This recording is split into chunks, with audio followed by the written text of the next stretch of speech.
Boa noite, professora Elisângela. Me chamo Rafaela Cerqueira Coutinho Moraes e faço parte da equipe 3 e juntamente com os colegas Ana Clara Pinheiro Rocha, Jéssica Ferreira de Rezende, Larissa Leandra Oliveira Rodrigues, Thais da Silva França e Tiago de Jesus Ferreira, iremos apresentar um trabalho sobre ventilação mecânica. E agora eu estarei falando um pouco sobre o conceito dessa terapia. A ventilação mecânica, ou como seria mais adequado chamarmos o suporte ventilatório, consiste em um método de suporte para tratamentos de pacientes com insuficiência respiratória aguda ou crônica agudizada. E ela tem por objetivo, além da manutenção das trocas gasosas, ou seja, a correção da hipoxemia e da acidose respiratória associada à hipercapemia, ela tem por objetivo também avaliar o trabalho da musculatura respiratória, né? E diminuir o consumo de oxigênio, dessa forma, reduzindo o desconforto respiratório e permitindo a aplicação de terapêuticas específicas. Atualmente, classifica-se o suporte ventilatório em dois grandes grupos, que são ventilação mecânica invasiva e ventilação mecânica não invasiva. A evolução da ventilação mecânica, onde trazemos um pouco de lá do início de 1928, a primeira câmara de pulmão como pulmão de aço até os dias de hoje. Não é novidade que a ventilação mecânica tem uma importância expressiva no suporte à saúde, especialmente em unidades de terapia intensiva, que são as UTIs. Porém, foi necessário um longo caminho para que a humanidade chegasse a um recurso tão fundamental para a medicina que salva tantas vidas hoje em dia, e já salvou muitas antes. Em 1928, como eu falei inicialmente, foi criado o pulmão de aço. O pulmão de aço era uma câmara que exercia pressão negativa, sobre o paciente para expandir sua caixa torácica e forçar a entrada de ar nos pulmões. Ele era aço em cima, aço embaixo, a pessoa ficava com o corpo todo e só a cabeça pro lado de fora. Então, os médicos instalavam espelhos perto dos pacientes para aumentar o seu campo de visão e assim diminuir a solidão durante o tratamento, porque ficava impossibilitado de fazer qualquer coisa, era só a cabeça do lado de fora. A imagem vai explicar melhor, visualmente. Em 1952, surgiu uma grande epidemia de poliomielite, onde milhares de pessoas morreram da doença. Já que não haviam mecanismos que substituíssem a ventilação pulmonar, esse vírus marcou um divisor de águas para a ventilação mecânica. O pulmão de aço foi utilizado, para o tratamento dos pacientes, mas a quantidade de máquinas disponíveis era limitada demais nos hospitais. Antes dessa época, acreditava-se que a ventilação tinha alguma utilidade, mas não era amplamente usada, pela quantidade de máquinas, pela dificuldade o peso era aço, colocar os pacientes ali, os pacientes ficavam solitários, muitas vezes depressivos, então não era amplamente usado essa técnica. Foi trazido, então, a eficiência da ventilação mecânica invasiva, ainda durante a epidemia da poliomielite, tornando o procedimento padrão no tratamento da doença na Dinamarca. Mais de 1.000 estudantes foram convocados, principalmente do curso de medicina e odontologia, para fazer o revezamento na ventilação dos pacientes, o que salvou muitas vidas. Quando a epidemia chegou, a outros pontos da Europa, ventiladores já haviam substituído o reanimador manual na injeção de ar sob a pressão das vias aéreas. Surgiram assim os ventiladores de pressão positiva, que se tornaram padrão no tratamento na insuficiência respiratória aguda. Já na década de 80, teve a criação de ventiladores microprocessados, ampliando as modalidades de aplicação de suporte respiratório. Quanto mais se avançou nos aparelhos de ventilação, maior se tornou o controle sobre indicativos clínicos dos pacientes durante o suporte respiratório. E foi assim que a ventilação mecânica ganhou segurança e conforto, minimizando o risco de lesões pulmonares durante a sua intervenção. E em 2005, já foi fundado o MagMed, com o propósito de trazer mais tecnologia e simplicidade aos ventiladores mecânicos, a fim de permitir um número maior de pessoas beneficiadas e mais vidas salvas. Os avanços tecnológicos modificaram esse cenário, trazendo equipamentos mais versáteis ao mercado. Desde então, muitos aparelhos, né, foram criados. Eu contei agora resumidamente a história. Então, nos últimos 60 anos, muitos aparelhos foram criados, muitos aspectos técnicos dos ventiladores mecânicos melhoraram drasticamente em relação ao fornecimento de fluxo, válvula de aspiração, uso de microprocessadores, melhor disparo, melhor fornecimento de fluxo e desenvolvimento de novos modos de ventilação, como, por exemplo, a ventilação assistida. Visando sempre trazer inovação e recursos que representam segurança e conforto para os pacientes que são submetidos à ventilação. Dando continuidade no assunto, vamos falar sobre a ventilação mecânica na UTI. Sabemos que a ventilação mecânica é um suporte avançado para pacientes que têm distúrbios graves respiratórios e na UTI temos esse aparato tecnológico para ofertar para esses pacientes, além de profissionais capacitados para exercer as funções adequadas. E também porque a UTI é um lugar onde temos também os leitos fechados, onde o paciente que está com um distúrbio grave também pode ser uma infecção do trato respiratório com alto índice de contágio. E para poder conter e poder tratar desse paciente, a UTI, onde os profissionais vão todos paramentados com os EPIs necessários e todo o suporte para poder estar ali monitorando constantemente esse paciente grave.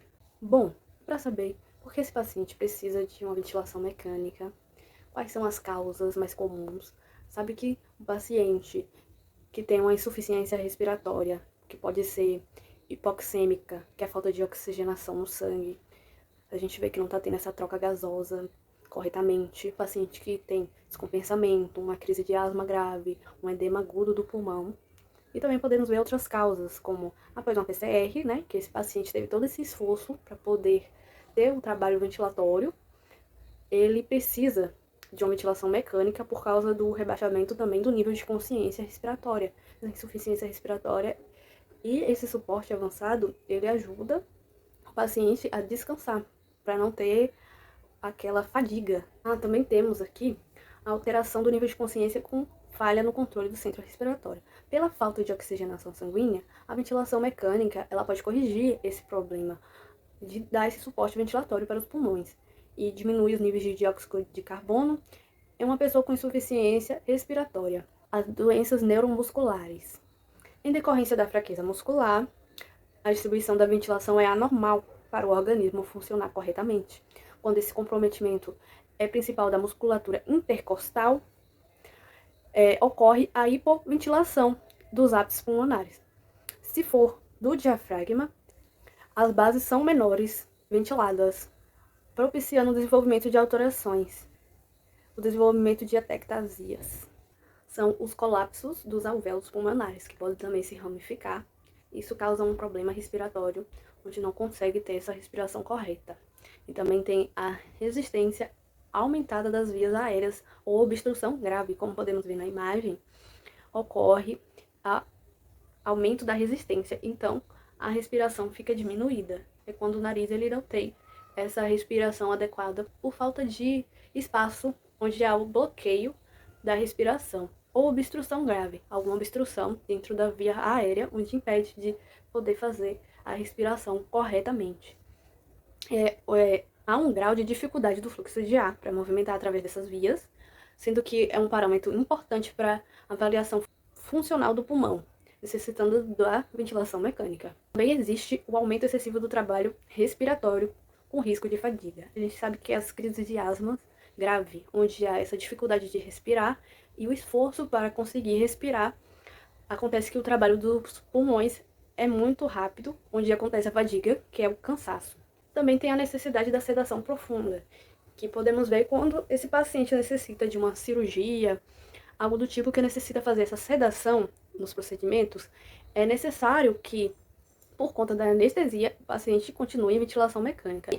Já que o nível de consciência está reduzido, esse paciente ele precisa da ventilação mecânica para a manutenção da ventilação nas suas estruturas, a respiração adequada. E também não podemos faltar, né, a Covid-19, que vemos bastante falado. Um paciente foi intubado. E a intubação é justamente essa ventilação mecânica, esse suporte ventilatório que muitos pacientes receberam por se tratar de uma infecção viral grave. Ela compromete diretamente nos pulmões, causando um estado inflamatório, prejudicando assim a troca gasosa. E nesse estado grave, a baixa oxigenação sanguínea também podemos verificar através do oxímetro, que determina o uso da ventilação mecânica. Se há carência da oxigenação, se determina também a necessidade de ter esse suporte ventilatório para poder suprir essa carência. Então, a ventilação mecânica, ela tem por objetivo reverter a hipoxemia, né, que promove essa oxigenação adequada do sangue, reverte a acidose respiratória por causa do pH sanguíneo, diminui o desconforto respiratório, previne ou reverte a atelectasia, que já falamos, né, sobre o colapso dos alvéolos, e reveste a fadiga dos músculos respiratórios. Como podemos ver que essa falta de ar, essa dispneia, causa um grande excesso de trabalho respiratório, onde esse pulmão pode ocorrer a fadiga dos músculos respiratórios e todo o seu sistema. Permite também que haja a sedação correta e o bloqueio neuromuscular. Diminui o consumo sistêmico ou miocárdio de oxigênio para poder ter uma respiração adequada, um padrão respiratório saudável. Diminui a pressão intracraniana. Isso ocorre em pacientes neurocríticos. É indispensável, pois ela protege as vias aéreas, permite a regulação da pressão, né, sobre o controle do oxigênio e do dióxido de carbono no sangue. E esse controle dessa pressão intracraniana, que chamamos de pique. Meu nome é Thiago Ferreira, eu vou falar um pouco sobre ventilação mecânica, os tipos. Nós temos 2 tipos, que é invasiva, que é por meio de um tubo endotraqueal, naso ou orotraqueal, uma cânula de traqueostomia. E a não invasiva por meio de máscara. Nas 2 situações são feitas pressão positiva nas vias aéreas do paciente, o que muda vai ser a interface e o aparelho que é utilizado.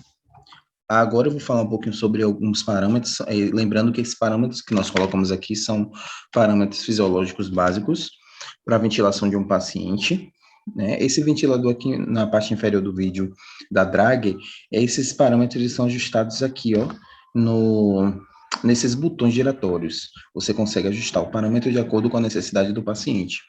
Volume corrente ele é medido de 5 a 15 ml por quilo.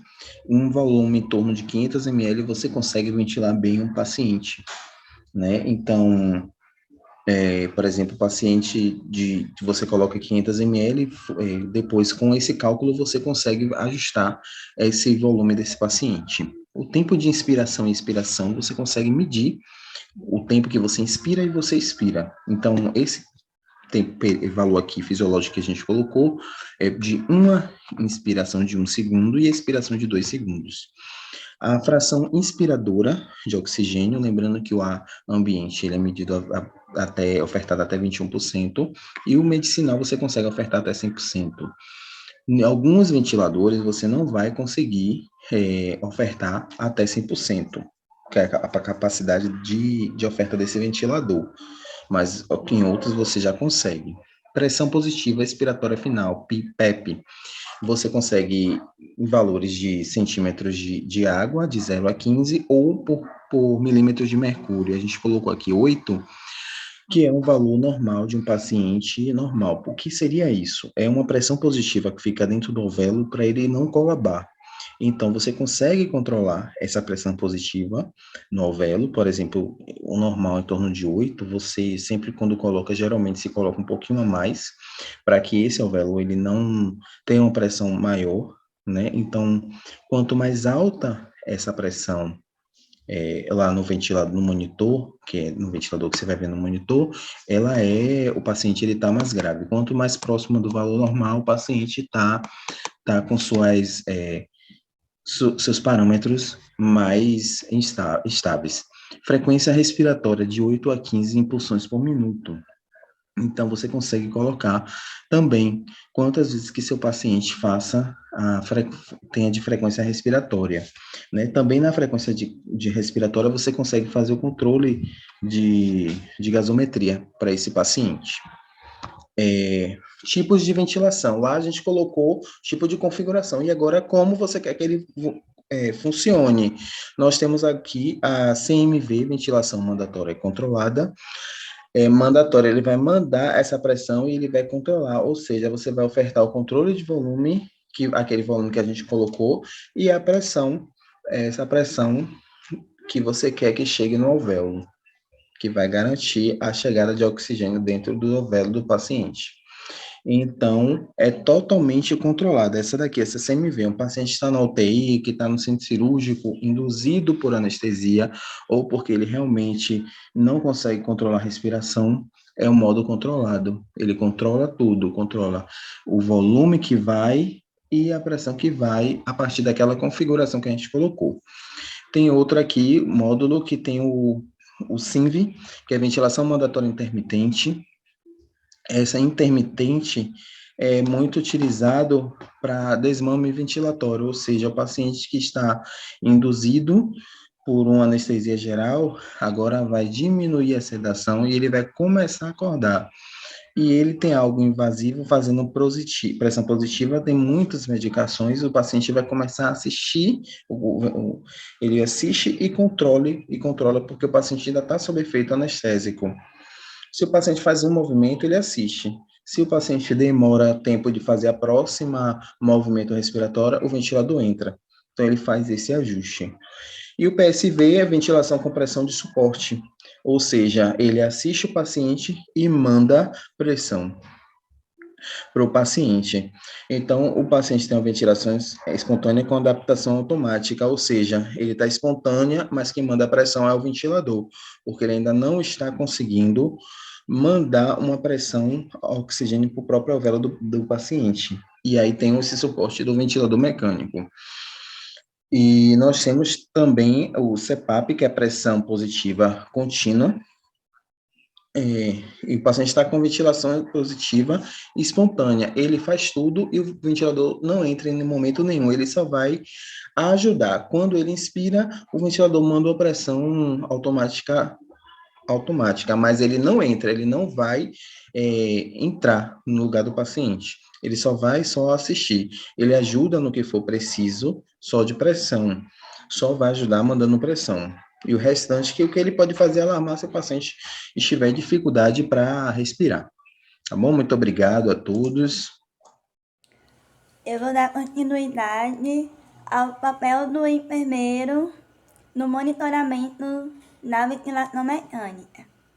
De acordo com o Conselho de Enfermagem, Conselho Federal de Enfermagem, COFEN, que define as competências do enfermeiro no cuidado aos pacientes em ventilação mecânica no ambiente extra e intra-hospitalar. O enfermeiro é responsável pela montagem, testagem e instalação de aparelhos de ventilação mecânica, invasiva e não invasiva, em pacientes adultos, pediátricos e neonatos. Já no processo de enfermagem, essa competência do profissional em monitoração refere-se à checagem de alarmes, o ajuste inicial e o manejo dos parâmetros da ventilação mecânica, tanto na estratégia invasiva quanto não invasiva. Principalmente no momento em que vivemos, que é o período da pandemia. E os profissionais precisam estar respaldados e saberem sobre suas competências, já que possui participação fundamental em todo o processo do tratamento dos pacientes.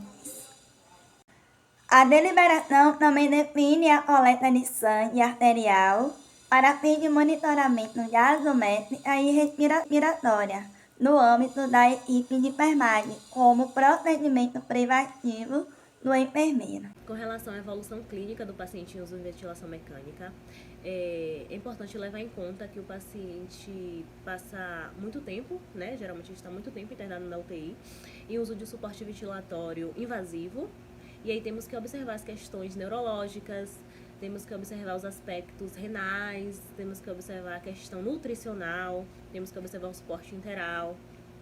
Então, é de grande importância estar de perto, acompanhando a evolução desse paciente, montando, elaborando e executando protocolos para a prevenção de complicações, principalmente complicações respiratórias, complicações motoras. É um paciente que passa muito tempo acamado, um paciente que acaba tendo uma atrofia muscular importante, então é um paciente que vai reaprender, né, a respirar.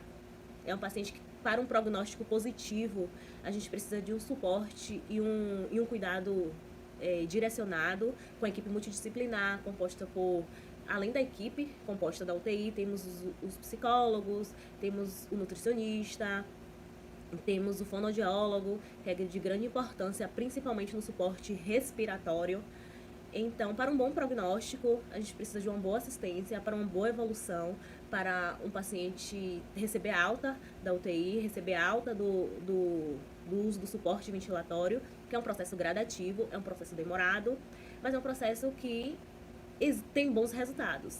Nós temos pacientes críticos, pacientes idosos, pacientes com comorbidades, pacientes com doenças de base importante, mas são pacientes que, quando é ofertado uma assistência, é ofertado um cuidado, o paciente evolui para alta e a evolução clínica favorável e que a gente espera é a alta do paciente. Aqui nós temos uma maquete sobre a representação do nosso ventilador mecânico, onde aqui temos os padrões respiratórios já explicados anteriormente e o nosso paciente recebendo uma ventilação através da máscara, que é uma ventilação não invasiva. Está aqui recebendo todo esse suporte ventilatório. O paciente está aqui constantemente sendo monitorado e recebendo a sua oxigenação para a melhoria desse trabalho respiratório. Uma exemplificação simples de como seria: paciente no leito recebendo a ventilação mecânica.